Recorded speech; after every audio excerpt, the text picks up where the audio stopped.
Welcome to this edition of the Waconda Community Network News and Sports. I'm Kennedy Walsh with Courtney Schoen and Justin Underwood.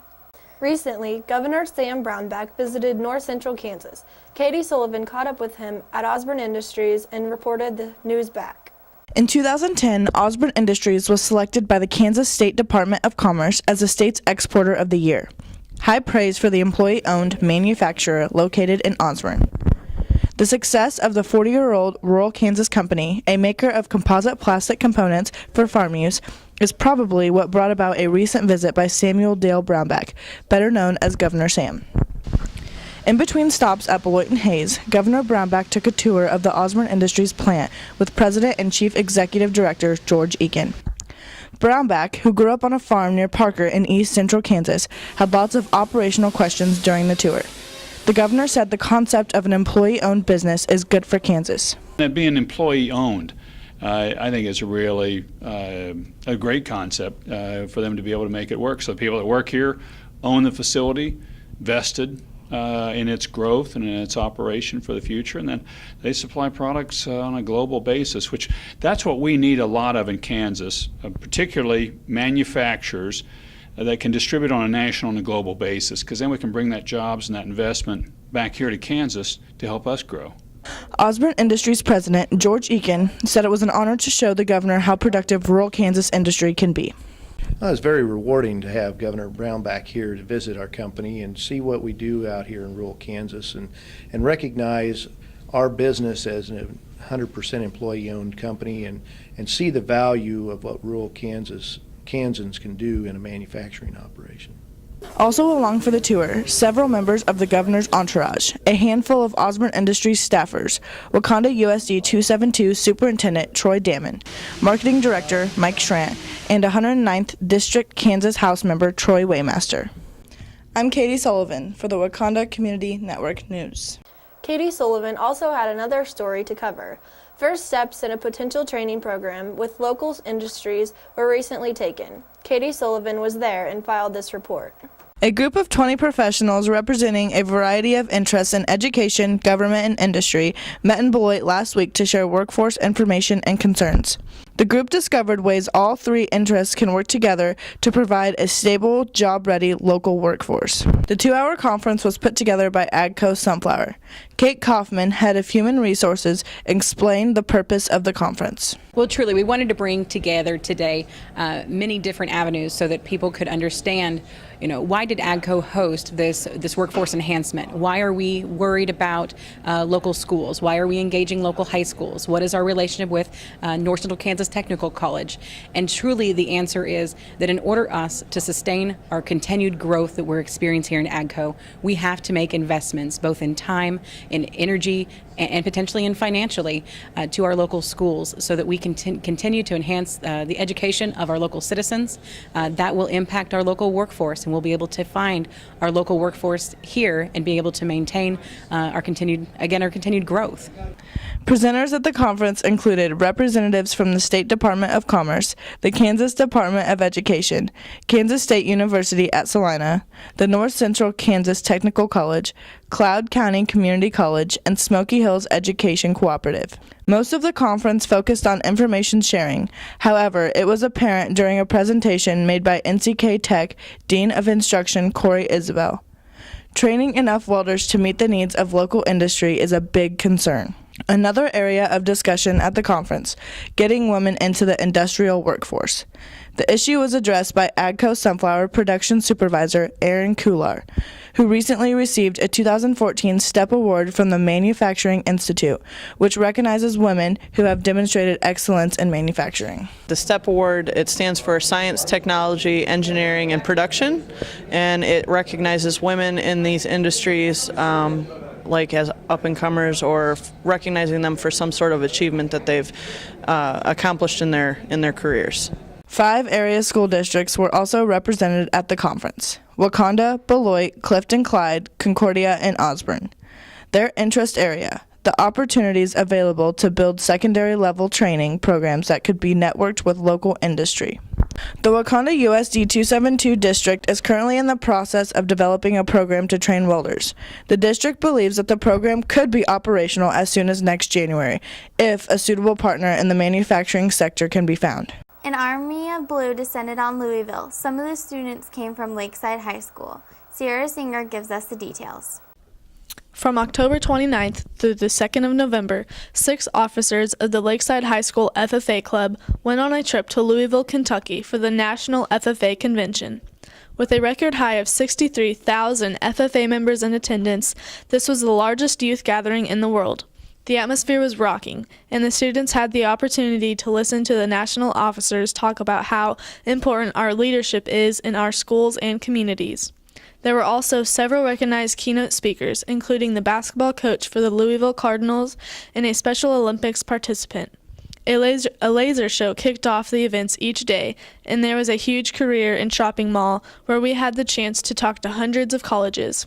Students were able to tour the Louisville Slugger Factory and Churchill Downs, home of the famous Kentucky Derby. They also got to see the hustle and bustle of what life is like in the big city for a few days. Sierra Singer, reporting for Waconda Community Network News. High schoolers teamed up with the local community members to perform a theatrical fall classic. Tristan Bramer tells us about the performance.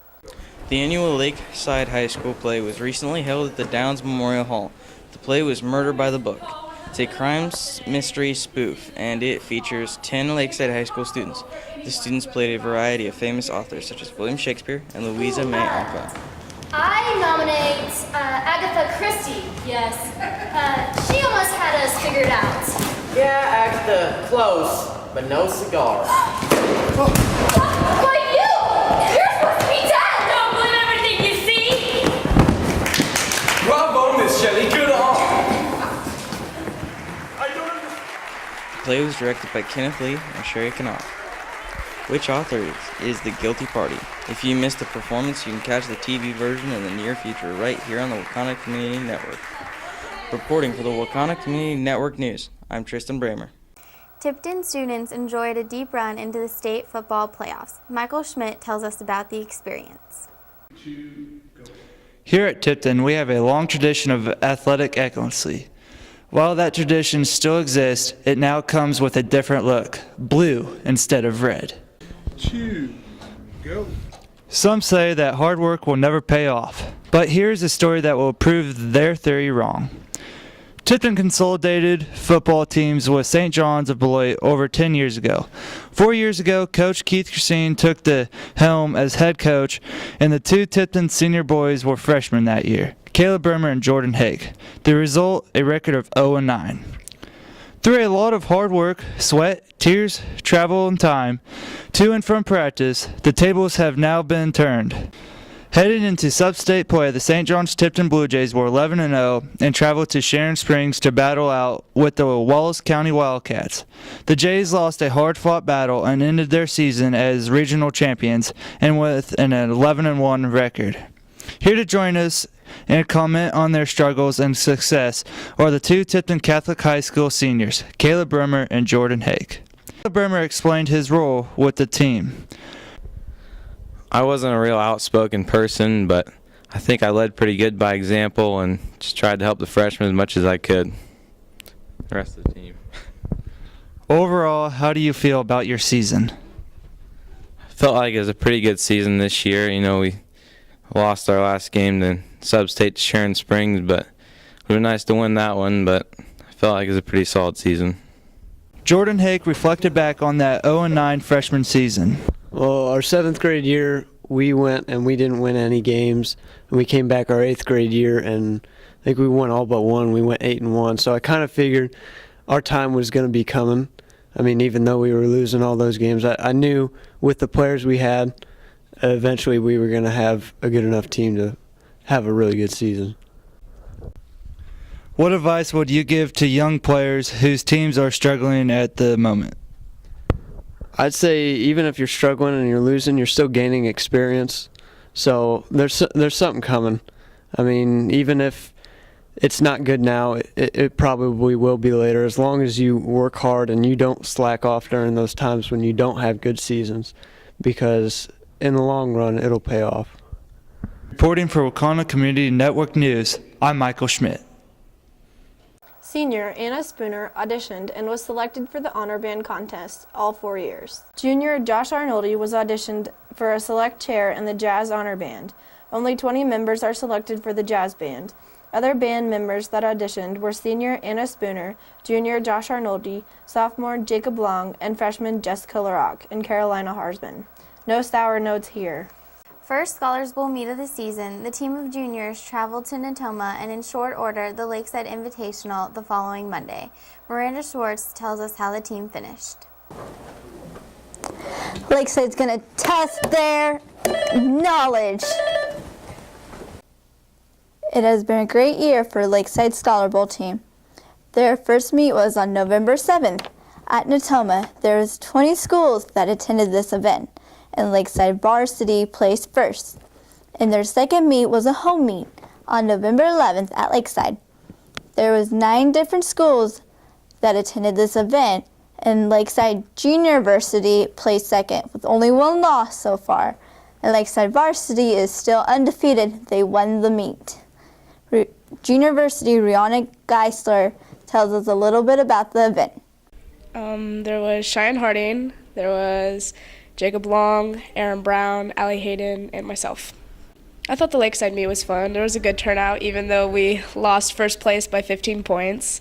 It was fun getting to meet all the new schools and getting to see how they compete.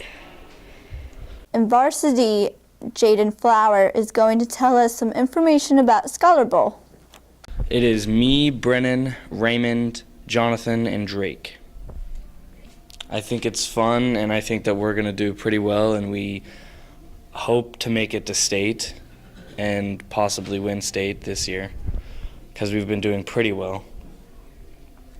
Well, Jonathan and Drake are basically everything, and Raymond's basically specifically social science, and I'm more of a math and sometimes year in review, and Alicia is year in review, and Brennan is good at most things. Yes! Got that. I'm Miranda Schwartz reporting from Waconda Community Network News. 5th grade teacher Cynthia Goff and her class traveled to Beloit for the annual Veterans Day Parade. Tristan Bramer tells us about the memorial event. One of the largest Veterans Day parades in Kansas included students from Lakeside Intermediate School. Instructors Cynthia Goth and Lynn Wagger organized the effort to march in the big parade in Beloit on Veterans Day. Goth said it's important to remember our servicemen and women on Veterans Day.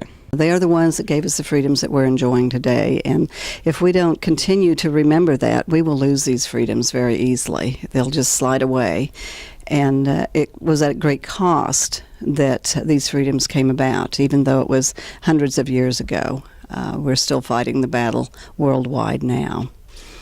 Goth also said participating in the parade gave Lakeside students the opportunity to gain an appreciation for what sacrifices that have been made by our past veterans. Children emulate adults, whether we realize it or not. Sometimes we wish they wouldn't, but they do, and they learn more by actually doing something and experiencing it. And by being a part of a big group like that, they saw that we all think that it's very important to thank our veterans for the services they do, continue to do, and that they have done in the past. And hopefully that's the message that they got. We prefaced it before we got on the bus by a little review, and so they knew what was going on and took it very seriously. The Lakeside High School band also participated in the Veterans Day activities. They traveled to Osborne with the band instructor Katrina Long. This is Tristan Bramer reporting for Waconda Community Network News. Recently, Main Street was cleared to add a new house to the Downs community. I caught up with the house movers to get the story.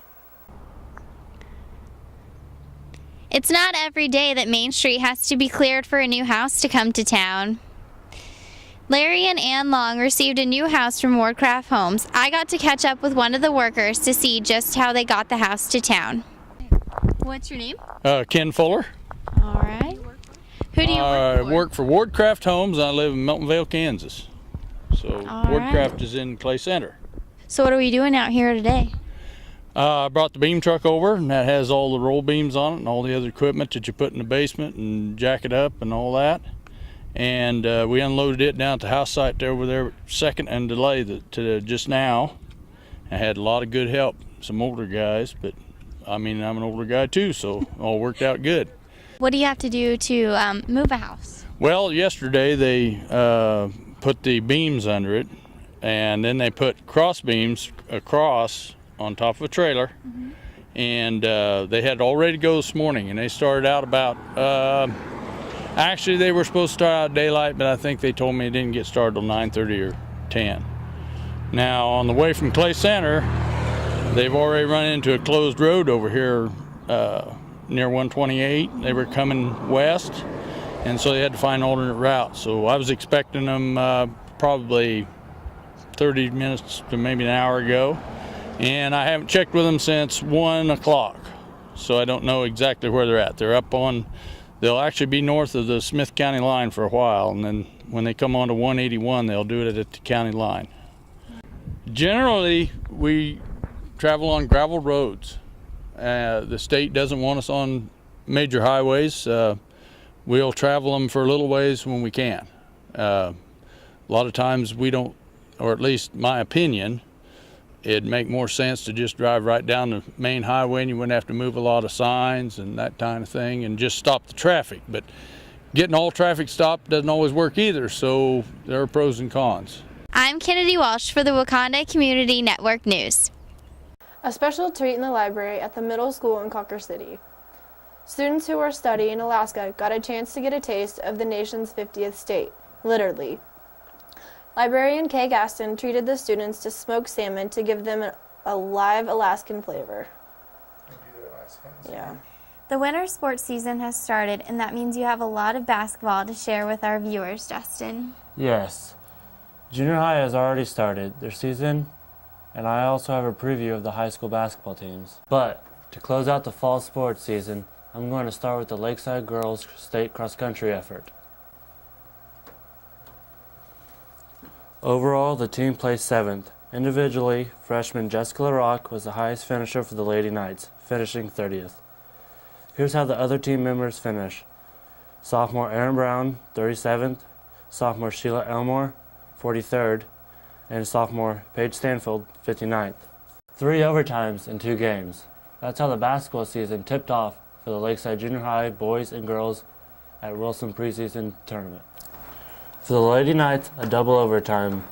Unfortunately, the Lady Knights came up short to Sylvan Lucas 35-30.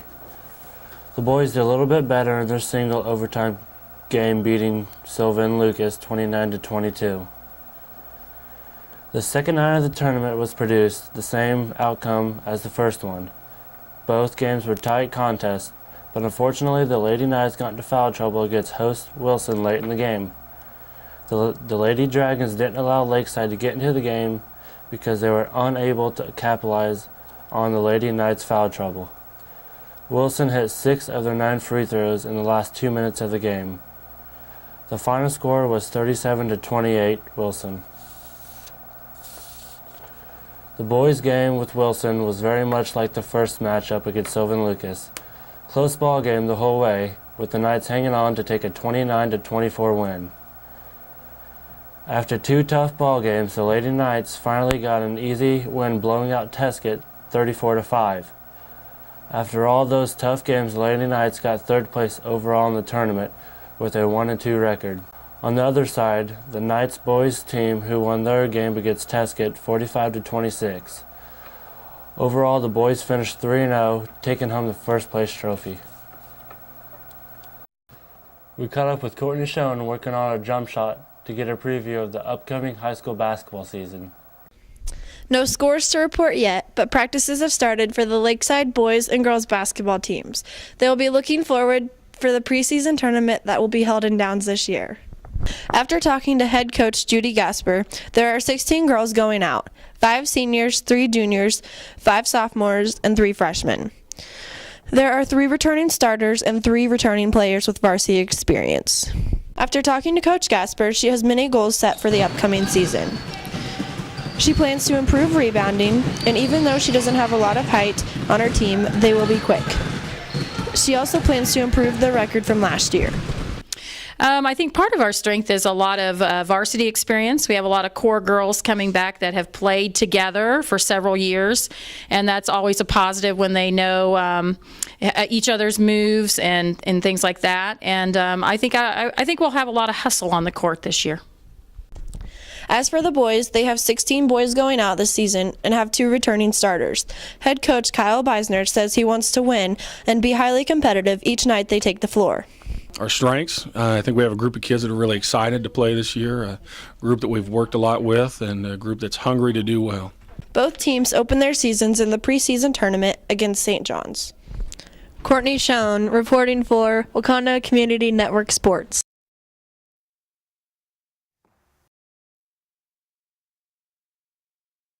Thank you, Justin. And what would a newscast be without the Dozer Report?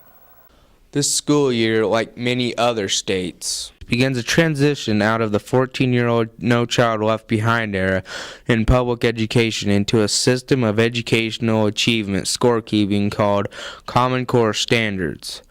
To understand the new way annual learning growth is measured, you have to go back to the 1980s when Ronald Reagan was the president. In 1983, President Reagan appointed a Blue Ribbon Commission to evaluate public education in the United States. What came out of that study was a document called A Nation at Risk, which did not have a lot of nice things to say about our country's public educational system. The document said mediocrity in public education risked the U.S. losing out in economic competition with other nations. It also said it threatens our very future as a nation and a people. Sounds pretty bad, but no action was taken at the national level until George Walker Bush became president some 17 years later. He pushed through a program that was designed to hold educational institutions accountable for their effectiveness in teaching subject matter, in particular math, reading, and science. The new program was called No Child Left Behind, and it became law in 2002. That was just about the time I started school. No Child Left Behind mandated all states develop public educational standards and implement annual assessment testing in order to receive federal educational funds. The annual testing in the spring was in essence a school's report card because it measured and documented annual yearly progress, or AYP. Simply put, how much student test scores have increased or decreased from the previous year. Schools that made AYP breathed a sigh of relief. Schools that didn't see improvement were under the gun to dramatically raise those test scores or possibly have the state come in and take over their school. I asked the teachers at Lakeside Elementary to share their opinions about No Child Left Behind. None of them thought much of the program. Here are a few of their comments. Because all children are not programmed to learn the same and may not be able to meet standards. Every child deserves high-quality education, but it should help those schools who need to improve their performance. How effective was No Child Left Behind? The consensus among the educational experts, marginally effective. That would be a report card grade of D+ or C-. Where are we at today as we transition into the Common Core curriculum era? Right now, U.S. students rank somewhere in the middle academically when compared to the other industrialized nations in the world. Out of 34 countries, the U.S. ranked 14th in reading, 17th in science, and 25th in math. The top scoring countries are South Korea, Finland, Canada, and Singapore, Hong Kong, and Shanghai and China. The new Common Core state standards establish what are called benchmarks for reading and math. The intended outcome effectively prepares students for college and career readiness. The good news is Common Core is getting good early reviews. Carolee Wiles, third grade teacher at Lakeside Elementary School in Glen Elder, says Common Core is a much better approach to classroom instruction. Well, this is our second year to use the Math Common Core series, and what I like about it is making our students think a lot deeper than they did before.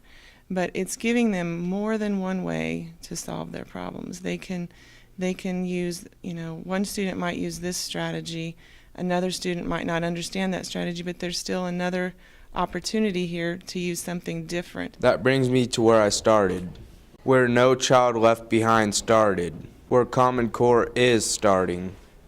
will have a pretty good idea just how effective Common Core has been when they're standing in my shoes in about 14 years. Good luck, guys. Program note: you can learn more about Common Cause standards by sticking around after this program for Spotlight. I'll be talking to Waconda USD 272 Superintendent Troy Damon, who will break it all down for us. Thanks for watching this edition of the Waconda Community Network News and Sports. We hope you will stay tuned for Spotlight with Aaron Dose. His spotlight is on the new Common Core standards with special guest Superintendent Troy Damon. For Courtney Schoen and Justin Underwood, I'm Kennedy Welsh. See you next time. Before we go, we would like to share some cute Halloween pictures of the Glen Elder Kindergarten through 3rd grade students celebrating Halloween.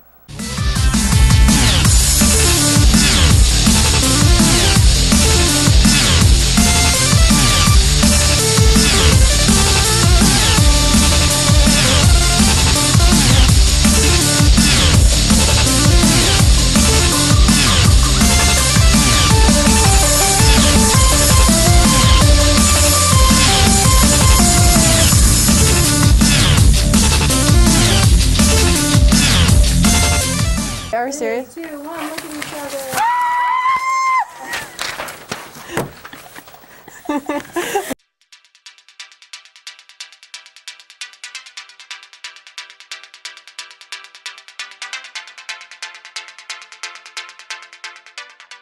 Welcome to this edition of Spotlight. I'm Aaron Dose with Troy Damon, who is the superintendent of Waconda USD 272.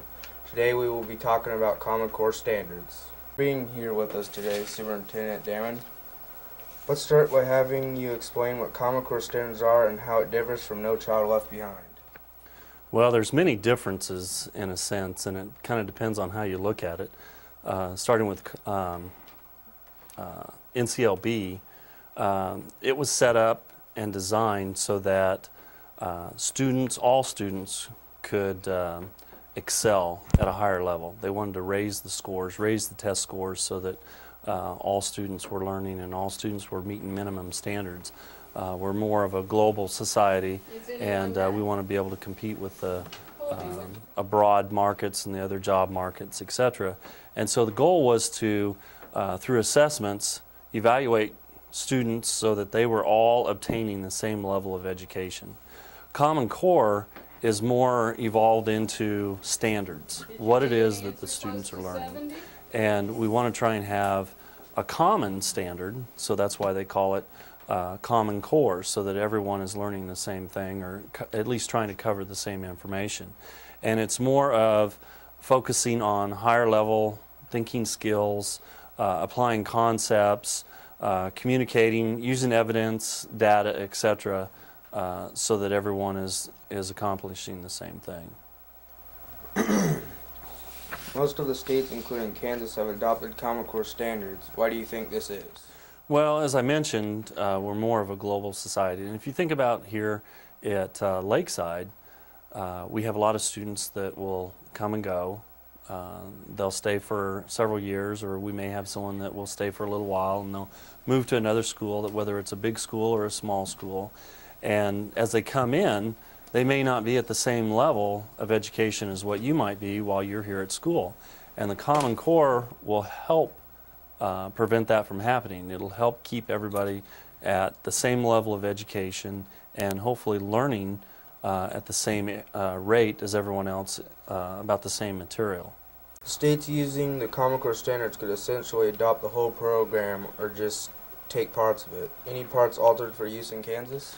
Well, it's not necessarily just per state necessarily. It's more they want to have local control, which would be decided by the local districts. So the local districts would be the ones that would determine how much information they want to utilize and how much they don't want to utilize. The state board will also adopt specific standards that they would like to see in the state.